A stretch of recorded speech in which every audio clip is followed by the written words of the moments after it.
My back hit the drywall with such force that it rattled the family photo hanging behind me, tilting it sideways. The breath rushed out of my lungs as my father loomed over me, his expression twisted with an anger I had never seen before. His words cut far deeper than the shove ever could. Her future matters. Yours never did. 8 words, sharp, cold, final. They echoed through my head, sealing a truth I'd been trying to deny for nearly 3 decades. I wasn't the priority. I never had been. I was the forgotten child. The one who carried responsibilities while my younger sister, Audrey, was handed opportunities. As I straightened, feeling the sting where my shoulder had struck the wall, something within me finally broke. Not my spirit, that had already endured too much, but the invisible chain that had kept me bound to a family built on favoritism and guilt. All this chaos because I refused to cancel a long-awaited job interview to take my sister shopping. Looking back, the signs had been there my entire life. They were small at first, scattered moments that I once brushed off. But together they formed a pattern too obvious to ignore. I was 28 and still living under my parents' roof, not by choice, but because I couldn't afford otherwise. After earning my marketing degree, I'd bounce between low-paying retail jobs and short-term office gigs that barely covered my student loans. Each month, I'd send out dozens of applications, hoping one company would finally give me a chance to prove myself. Meanwhile, Audrey, only 19, had never experienced a single setback. Her life was an uninterrupted stream of privileges. A remodeled bedroom for her 16th birthday, a brand new car at 18, the latest gadgets, designer clothes, endless support for her hobbies. When I turned 16, I got permission to use the family car, provided no one else needed it. At 18, I was reminded that rent would be expected as soon as I graduated. My mother would always sigh and tell me, "You know how tight money is right now, Brandon." Her eyes would never quite meet mine when she said it, but somehow, there was always enough money for Audrey's dance recitals, for her photography equipment, for her weekend trips with friends. I still remember one Christmas vividly. I was 20, Audrey was 11. I had asked for a bit of help buying college textbooks, maybe $300 total. They told me they couldn't afford it that year. That same morning, I watched Audrey unwrap a $1,000 laptop, smiling as they told her it would help with her creativity. I swallowed my disappointment and took extra shifts to pay for my own books. I convinced myself that's what adulthood looked like. You worked hard and earned everything. But deep down, I already knew the truth, and yet I still held on to hope. Hope that one day they would see my effort. Hope that maybe if I succeeded, things would finally change. But I didn't realize that the moment that hope would shatter was just around the corner.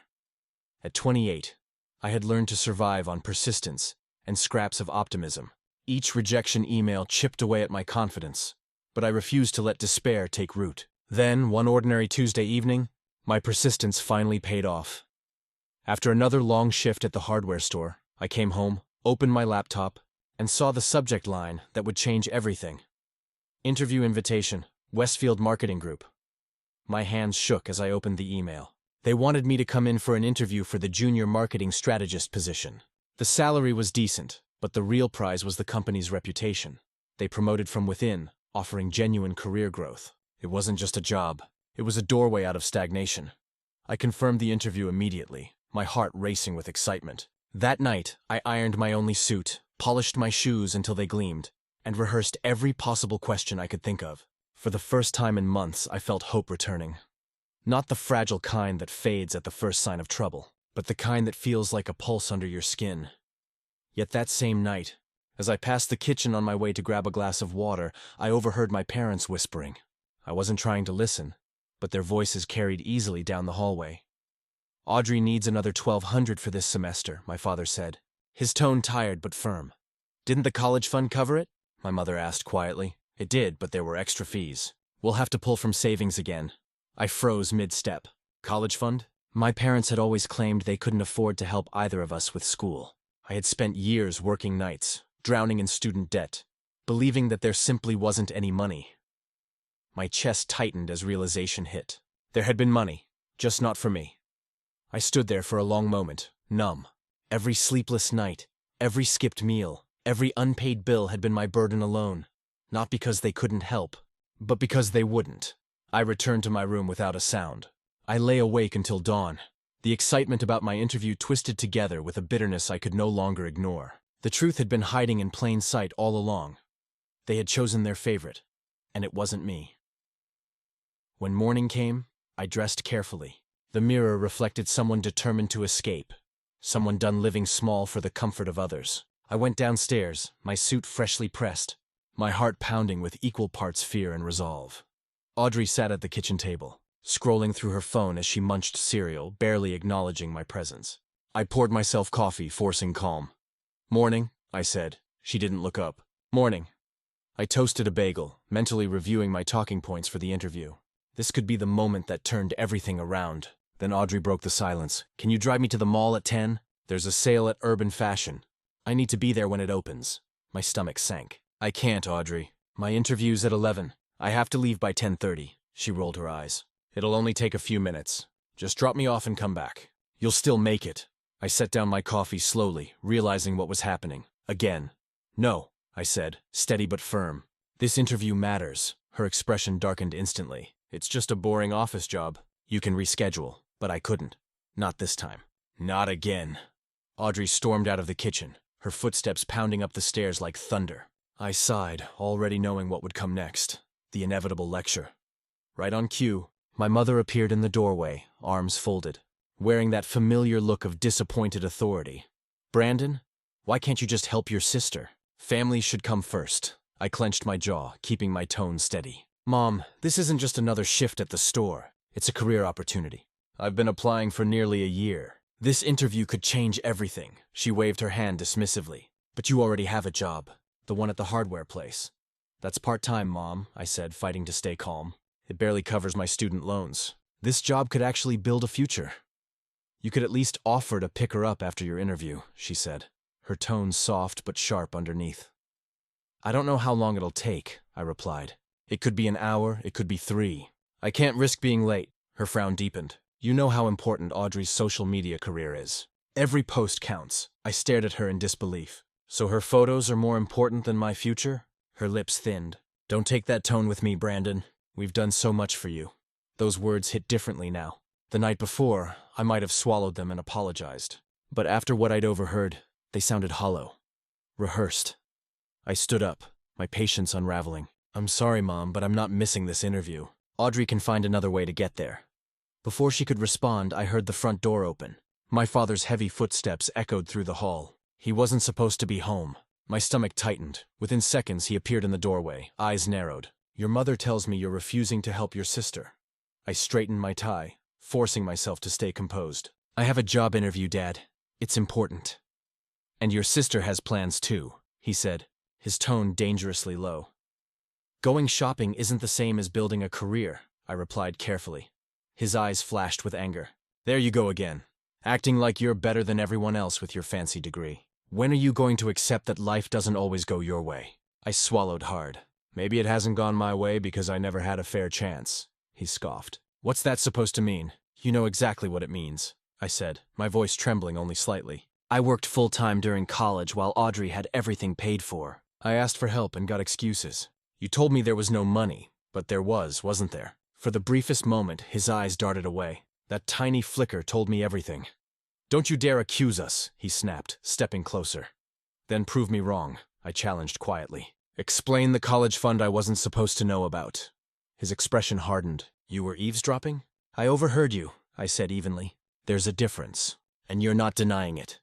His face turned red, his voice rising. "You don't know what sacrifices we've made for you." I took a slow breath. "Sacrifices? Or control?" That word changed something in the air. His posture stiffened, his fists clenched, and for a moment, I saw a shadow of something dangerous flicker across his expression. I knew then that I had crossed a line that could never be uncrossed. My father's eyes darkened, his jaw tightening as though my words had flicked a hidden switch inside him. The room suddenly felt smaller, the air heavier. "This isn't the first time your selfishness has shown," he said, his voice low and cold. "Remember that interview 6 months ago? The one you missed because your car wouldn't start?" I frowned. "What about it?" He smirked, a cruel, knowing expression. "Funny how your car just happened to fail right when Audrey needed a ride to a party." A chill crawled down my spine.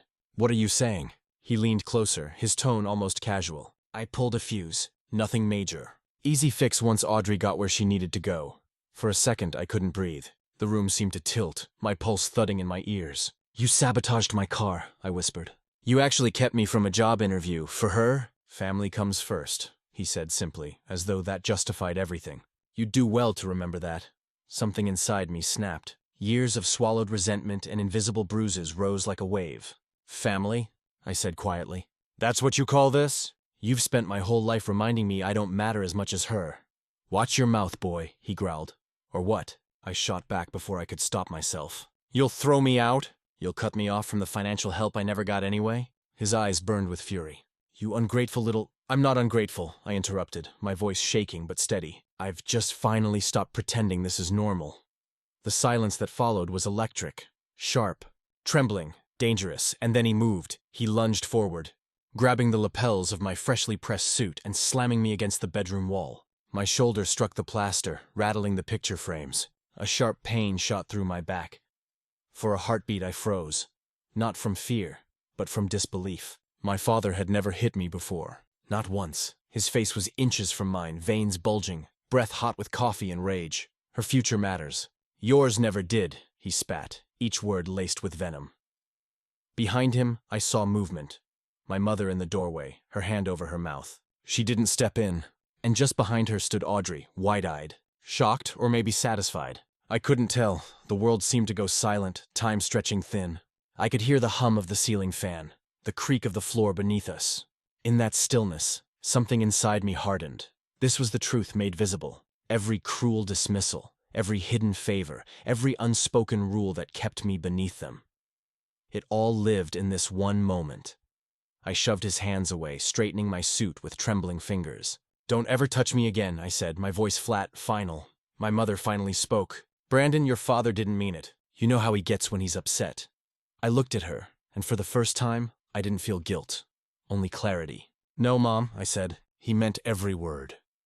I picked up my portfolio from where it had fallen, my pulse still pounding in my ears. My father scoffed behind me. If you had just helped your sister, none of this would have happened. I turned toward the door.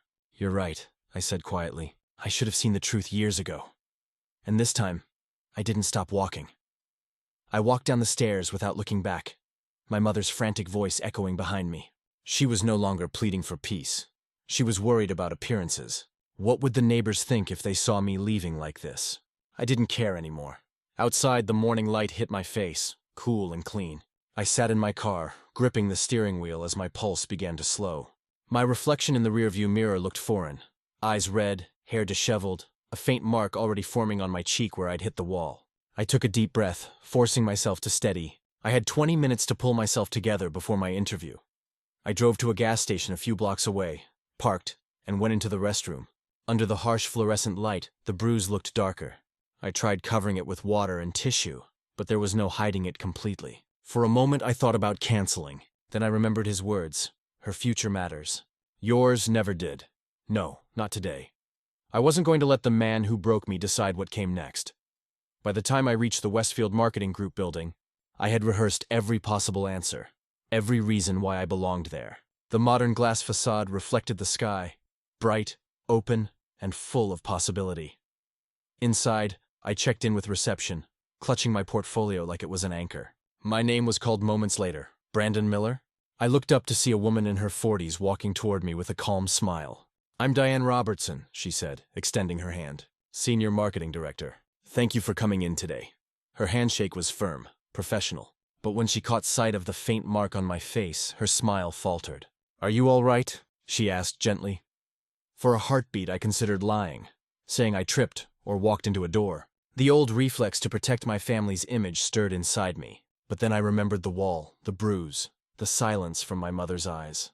I exhaled. No, I said truthfully. I had a confrontation with my father this morning. He didn't want me to come to this interview. Diane's brows knit together. That sounds awful. Would you like to reschedule? I shook my head. Please, no. I've waited too long for this chance. I'd rather continue if that's okay. Something softened in her expression. I appreciate your honesty, she said. Take a deep breath. You're here now. Let's start fresh. Her tone was kind, grounding me. As the interview began, something unexpected happened. The nervousness I usually felt wasn't there. Maybe I'd already faced the worst that morning. Every answer came out clear and confident. I talked about my projects, my ideas, and how I could bring value to their campaigns. When we finished, Diane leaned back in her chair, studying me thoughtfully. "Brandon," she said finally, "you have a way of speaking that feels real, not rehearsed." That's rare. Her words hit me harder than I expected. After years of feeling invisible, someone was finally seeing me. As I left the office, sunlight streaming through the glass lobby, I realized something had shifted. For the first time in my life, I felt free. Bruised, yes, but free. And I had no idea that this small act of standing my ground would open doors I never imagined. Diane's eyes lingered on me for a moment, as though weighing something unspoken. "May I be candid, Brandon?" she asked. "Of course," I said, bracing myself for polite rejection. "When you walked in," she continued, "and I saw that mark on your face, I didn't think about rescheduling. I thought about recognition." Her tone softened, more personal now. 10 years ago, I showed up to a client meeting with a black eye hidden behind sunglasses. I told everyone I tripped. The truth was harder to admit, that it came from someone I loved. Her words caught me off guard. I sat there, unsure what to say. She gave a small, sad smile. "Sometimes the hardest places to leave are the ones we grow up in." For a few seconds, the office felt less like a professional space and more like a moment of connection between two people who understood each other's scars. "I'm not in the habit of sharing my personal history with candidates," she said, straightening slightly. "But I want you to know, you're not the first person to walk in here trying to build a new life from the ashes of an old one." Her honesty disarmed me. "Thank you," I said quietly. I didn't realize how much I needed to hear that. She nodded. "You did well today, Brandon. I can't make promises yet. We still have a few interviews to conduct. But you've made an impression.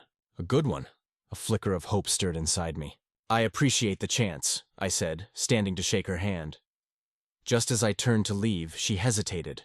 "Do you have somewhere safe to stay tonight?" The question hit me like a sudden drop in temperature. In my rush to escape that morning, I hadn't thought beyond the interview. I couldn't go home.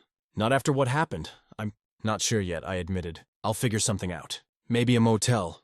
Diane's thoughtful expression returned. "My brother owns a small apartment building downtown. One of the units is vacant. He keeps it furnished between tenants. He mentioned planning some renovations, but those won't start for a couple of weeks." I blinked, caught off guard. "That's kind of you, but I couldn't possibly impose." "It's not an imposition," she said gently. "He'll charge you something modest, but it'll give you time to find your footing. Consider it professional networking." A small smile tugged at her lips. "Besides, if things work out here, you won't be a stranger for long." The offer stunned me. After everything that had crumbled that morning, someone was offering stability. Not out of pity, but genuine decency. "I don't know what to say," I murmured. "Just say yes," she replied, "and keep showing up like you did today." As I left the office, her brother's contact details folded neatly in my pocket. A strange cocktail of emotions swirled within me. Exhaustion, relief, disbelief. The morning's violence still echoed in my body, but it was mixed now with something else entirely. Possibility. I didn't know it yet, but this was the day my life began to rebuild itself. One act of courage and kindness at a time. As I stepped out of the Westfield building, sunlight spilled across the glass like fire on water. For the first time in years, I wasn't thinking about what my family would say, or how they'd twist my choices to fit their comfort. My mind was my own again. I sat in my car for a long time, just breathing. The events of the morning replayed like flashes. My father's hands, my mother's silence, Audrey's unreadable face. Then Diane's words rose above the noise. "Sometimes the hardest places to leave are the ones we grow up in." She was right.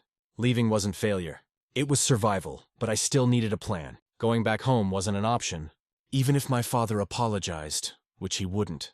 That line between us had been burned beyond repair. I needed to collect my things eventually, but not alone. So I called the one person I trusted completely. James, my closest friend since college. He picked up on the second ring. "Hey man," I started, voice tight. "I had a rough morning." "What happened?" His tone instantly shifted to concern. I hesitated. "I'll explain everything later. Can I crash at your place tonight?" "You don't even have to ask," he said without missing a beat. "Come over. I'll order pizza." Relief washed through me so fast I almost laughed. "Thanks, James. Really." By the time I reached his apartment, the sun had dipped low, casting warm orange light through his living room window. The smell of pepperoni hit me the moment I walked in. He took one look at the bruise on my face and frowned. "Jesus, Brandon." "Did someone—" "My dad," I said quietly. "He lost it." James's expression hardened. anger flashing behind his calm demeanor. "That's it. You're not going back there. Not alone." "I wasn't planning to," I said, dropping my bag onto the couch. "Not after today." He handed me a slice of pizza and a beer. "Good. You've put up with that crap way too long." We ate mostly in silence after that, the comfortable kind that exists only between old friends. At some point, my phone started vibrating on the table. My mother, then Audrey, then again and again.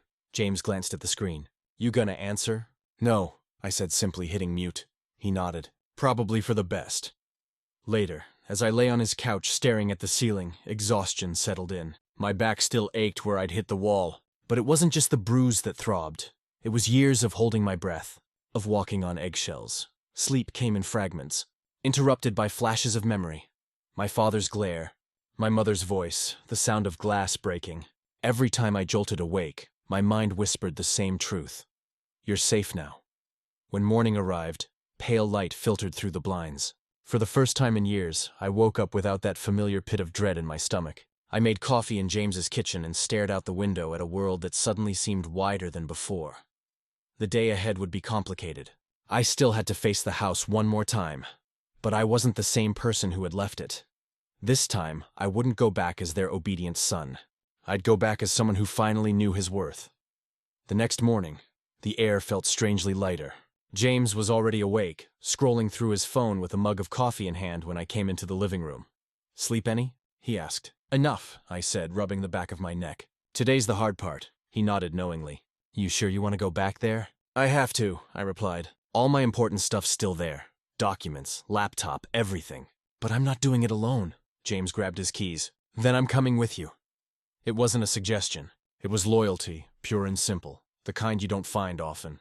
The drive back to my parents' house was quiet. My stomach twisted as the familiar streets rolled by. The same old mailboxes, the same neat lawns. Everything looked unchanged, but I wasn't the same person returning.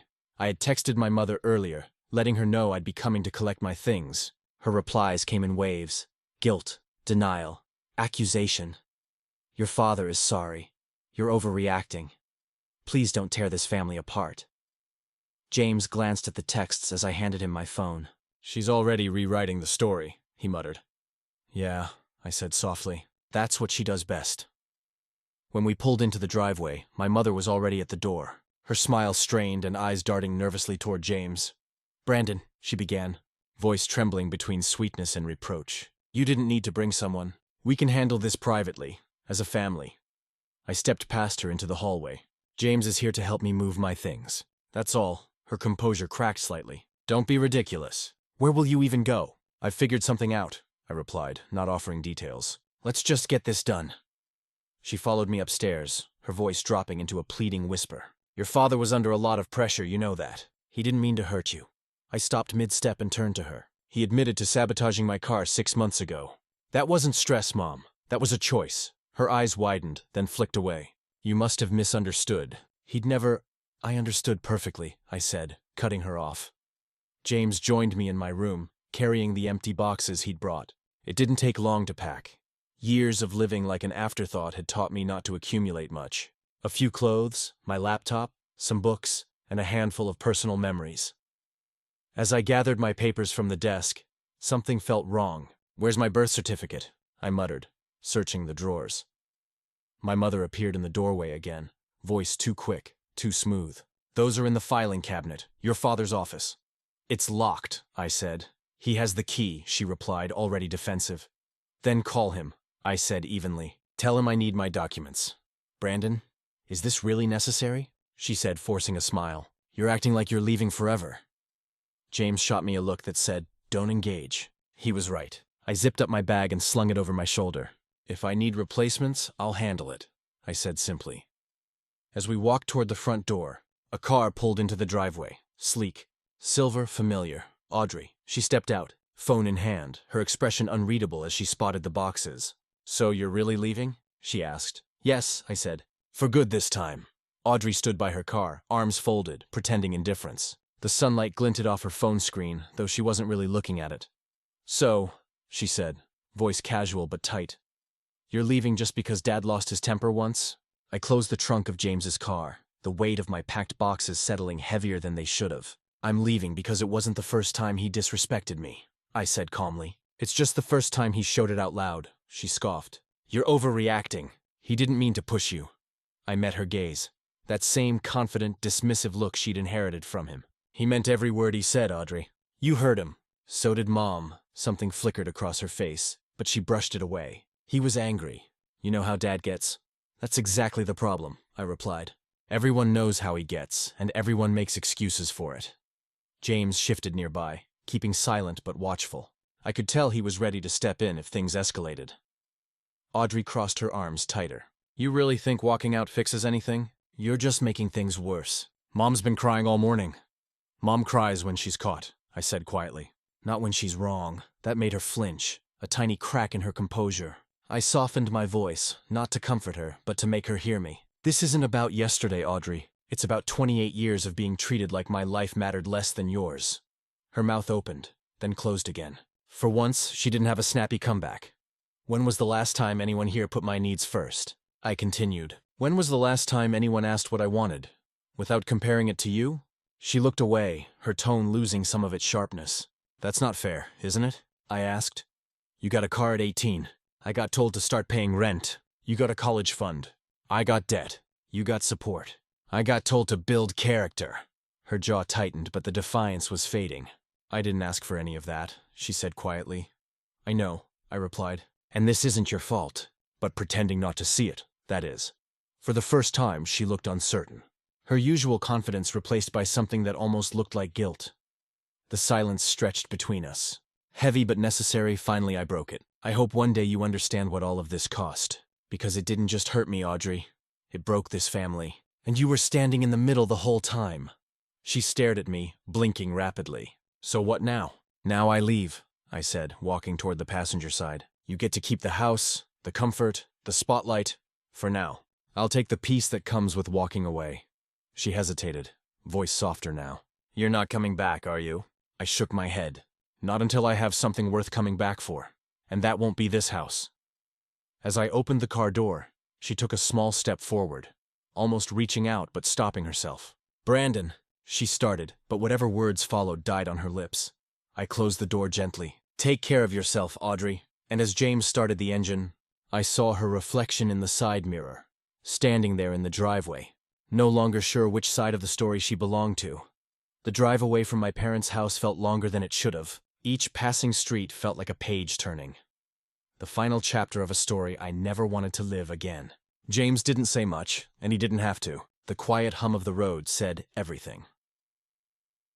By the time we reached the downtown apartment Diane had mentioned, the afternoon sun had started to fade.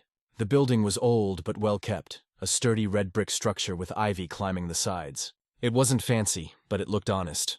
We met Diane's brother, Mark, in the lobby. He was a large man with a calm presence and kind eyes that made me instantly comfortable. You're Diane's referral, he said, shaking my hand. She told me you're starting fresh. Yeah, I said with a nervous laugh. That's one way to put it.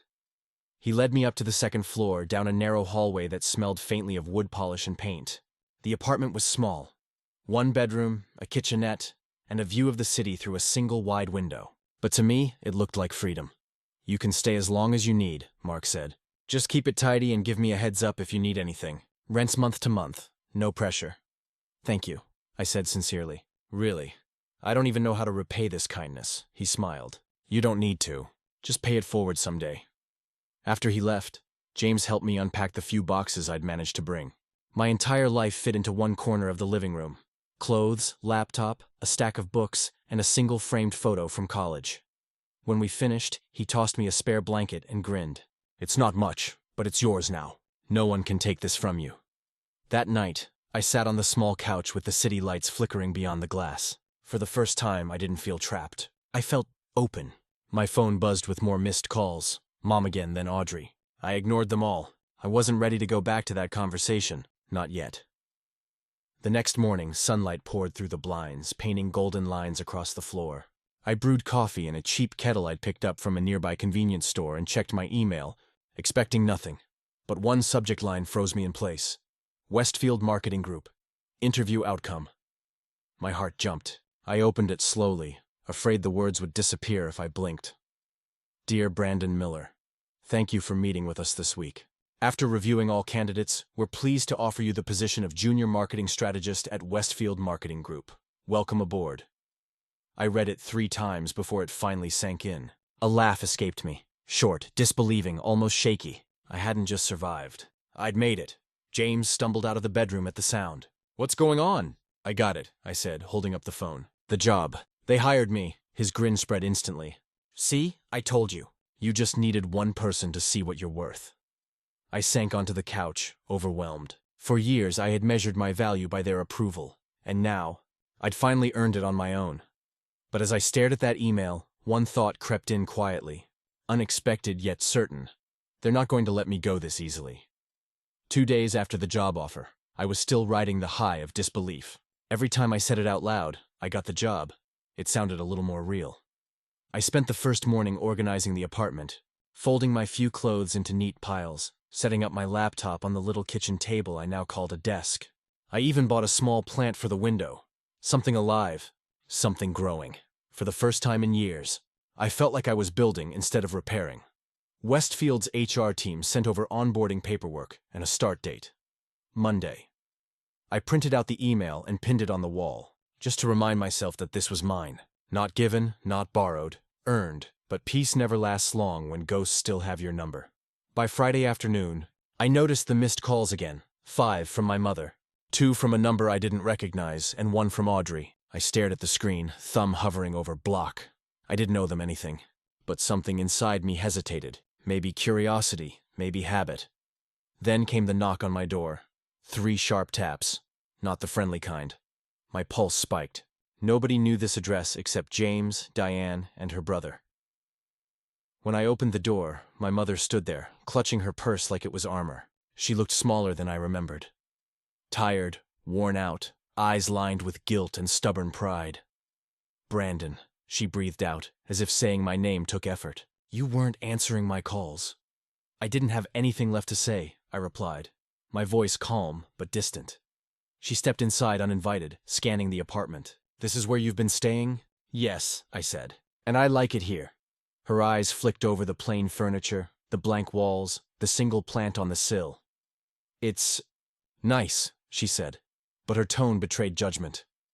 "I'm not here for decoration, Mom. I'm here for peace." She sighed, setting her purse on the counter. "Your father's been miserable since you left." I leaned against the table, arms crossed. "He was miserable before I left. I just stopped pretending it was my fault."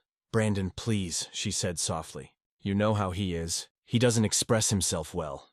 "He expressed himself perfectly when he told me I didn't matter," I said. Her lips pressed into a thin line. "He didn't mean that." "Yes, he did," I said, my voice steady. "And you let him." The silence that followed was heavy, the kind that sits between 2 people who both know the truth but refuse to say it aloud. She looked around the room again, as if avoiding my eyes. "Audrey told us you got a new job," she finally said. I felt my shoulders tense. "She did?" "She was happy for you," my mother said carefully, as though testing the words. "We both are. Your father wanted to congratulate you himself." I almost laughed. "By what? Showing up here too?" Her expression faltered. "He wanted to come, but I told him I should talk to you first." I nodded slowly. "And what exactly are you hoping I'll say? That I forgive him? That we can go back to pretending?" She opened her mouth, but no words came out. For the first time, I saw it. The realization flickering in her eyes that I wasn't the same son she'd always known. "This job," I said quietly, "isn't just a job, Mom. It's a line between who I was and who I'm becoming. And that version of me doesn't live in your house anymore." Her eyes shimmered, and for a moment, I couldn't tell if it was regret or resentment. Then her phone buzzed in her purse. She glanced down, frowned, and whispered, "Your father's outside." I froze. For a moment, I thought I'd misheard her. "He's what?" My mother avoided my eyes. "He followed me here. I told him not to come up, but you know how—" Before she could finish, a heavy knock rattled the door. Not tentative this time, firm, demanding. I inhaled slowly, steadying myself. "Stay here," I said, moving toward the door. When I opened it, there he was, the man I had feared, obeyed, and silently resented for most of my life. My father stood in the doorway, arms crossed, his expression unreadable. He looked the same, but something in me had shifted. For the first time, he didn't tower over me. "Brandon," he said, his voice deep, controlled. "We need to talk." "About what?" I asked. "Because last time we talked, I ended up against a wall." His jaw flexed, but he didn't deny it. That got out of hand, he said quietly. I shouldn't have done that. I waited, arms folded. No apology, just an acknowledgement. A mechanical statement of regret without ownership. I came here to fix this, he continued. Your mother can't sleep. Audrey's been crying. We're still family. Family? I repeated. You don't get to use that word when it suits you. He stepped inside without asking, glancing around the apartment. This is where you're living now? Yes, I said evenly, and I'm doing fine, he snorted softly. You think this place is freedom? It's a box, son. You'll learn soon enough how hard it is to stand alone. His words should have stung. Once they would have, but now they only sounded small. I'd rather struggle on my own than succeed under your thumb. Something flickered across his face. Irritation mixed with surprise. You've got a job now, I hear. Yes, Westfield Marketing. He nodded slowly. Not bad. I suppose that woman felt sorry for you. I clenched my jaw. She hired me because I earned it, not because of pity. He gave a dry laugh. You always were dramatic. You think you've got the world figured out, but you're still my son. I took a step closer, not aggressive, just grounded. No, Dad. I'm your son by birth, not by choice. And that's the difference you'll never understand. He looked taken aback, just for a second. Then his face hardened again. Watch your tone, I smiled faintly. Why? Are you going to hit me again? That stopped him cold. Behind him, my mother shifted nervously, wringing her hands. Please, both of you. But I kept my gaze on him. You broke something that day, Dad. And it wasn't my trust. That was gone long ago. You broke the illusion that you had any power left over me. He exhaled sharply, looking around the small room again. Maybe realizing this wasn't the kind of space he could control. You'll come home eventually, he said finally. You always do. No, I said, calm but certain. I won't, his eyes narrowed. You think you're better than me now? No, I said softly. I just finally stopped trying to prove that I was enough. He stared at me for a long moment, searching for the version of me he used to intimidate. But that person was gone. Without another word, he turned and walked out, my mother following silently behind him. The door closed. The echo lingered for a long time, and for the first time in my life, silence felt like victory. Monday morning arrived faster than I expected. For the first time in years, I woke up not to the sound of arguments or slammed doors, but to the hum of city traffic below my window. I dressed carefully. The same suit I'd worn to the interview, now pressed and spotless. It wasn't new, but it carried something better than status. Purpose. The mirror reflected a version of me I hadn't seen in a long time. Steady eyes, calm posture. No need to shrink. When I stepped into the Westfield building, the polished floors and glass walls reflected everything I wanted to become. Clear, sharp, transparent. Diane greeted me near the elevators with her usual composed smile. Brandon, she said warmly, welcome to your new beginning. Those words stuck with me all morning. The office buzzed with quiet energy. Phones ringing, printers humming, conversations blending into a symphony of ambition. My desk was small but neatly arranged. A company laptop, a notepad, and a handwritten note from Diane. You earned this. Don't forget that. For the first few hours, I shadowed a senior strategist named Kevin. Sharp, quick, confident. The kind of person who always seemed in control. He walked me through their current projects, marketing campaigns, and client portfolios. You'll fit in fine, he said after our third meeting. Diane's good at spotting people who've got more grit than they show, I smiled. I guess I've had practice. By lunch, the fear that usually came with starting something new had faded into something else. Focus. Every idea I pitched, every bit of research I shared, was received with nods instead of dismissals. It felt strange, being heard. Around 3 o'clock, Diane stopped by my desk. How's your first day treating you? Honestly, I said, looking up from my notes. Better than I expected. It feels good, she said, smiling. Keep that momentum. It's easy to doubt yourself after breaking away from something toxic, but don't confuse peace with emptiness. Sometimes silence just means you're finally breathing. Her words sank deep. She had a way of seeing through the layers people tried to hide behind. As the day ended, I lingered at my desk, watching the others pack up. I wasn't ready to leave yet. The office lights dimmed one by one, leaving a warm glow that softened everything. This place, this job. It wasn't just about career growth. It was proof that I could stand on my own. That the world outside my father's house wasn't cold or cruel. It just demanded the courage to step into it. When I finally walked out of the building, the city air felt cooler, cleaner. I stopped at a small cafe across the street, grabbed a coffee, and sat by the window. The reflection looking back at me wasn't the broken man from a week ago. I pulled out my phone and scrolled through my messages. 12 from my mother, 2 from Audrey. I didn't open them. I wasn't ready to go back, not yet, maybe not ever. Instead, I sent one short text to Diane. Thank you for giving me a chance. A moment later, her reply came. You gave yourself the chance.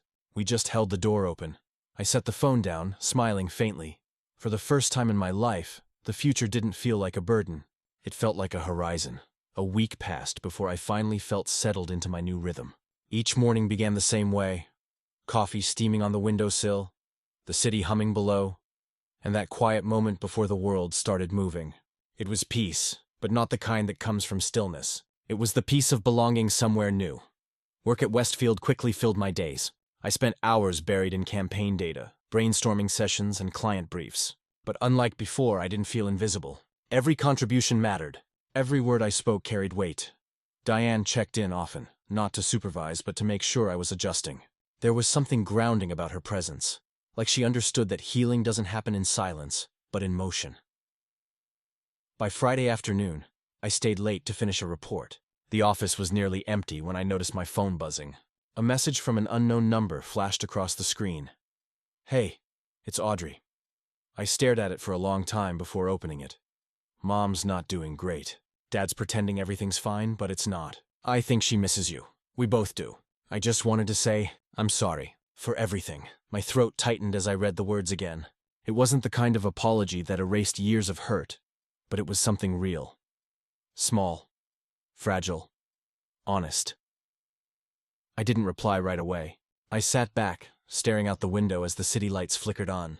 Part of me wanted to answer, to bridge the gap, but another part, the one that had just learned to stand tall, hesitated. James's voice echoed in my mind from days earlier. You can forgive people without letting them back into the places they broke. I typed slowly. I appreciate that, Audrey. I'm glad you reached out, but I need time. I hope you'll understand. I hit send, then set the phone down. No anger, no bitterness, just calm. The kind of calm that comes when you finally stop fighting battles that aren't yours. When I left the office, the streets were glowing with the soft orange of dusk. I walked home, taking the long route, passing people laughing outside cafes, a street musician playing something gentle on a guitar. Every step felt like reclamation, of space, of time, of self. Back at the apartment, I stood by the window, looking at the skyline. Somewhere out there, my old life still existed. The house, the expectations, the guilt, but it no longer defined me. My reflection in the glass looked steady now. The bruise on my cheek had faded, but the memory of it remained, not as a wound, but as a reminder of what I had survived. I thought about Diane's words again. Don't confuse peace with emptiness. She was right. The silence I once feared had become my sanctuary. The quiet wasn't lonely anymore. It was freedom. I poured myself a cup of coffee, letting the warmth fill my hands, and whispered into the stillness. You made it. Not a victory cry, not defiance, just truth. Somewhere deep inside, I knew that healing wasn't about forgetting where you came from. It was about choosing where you're going next. And for the first time in my life, I wasn't running from something. I was walking toward it.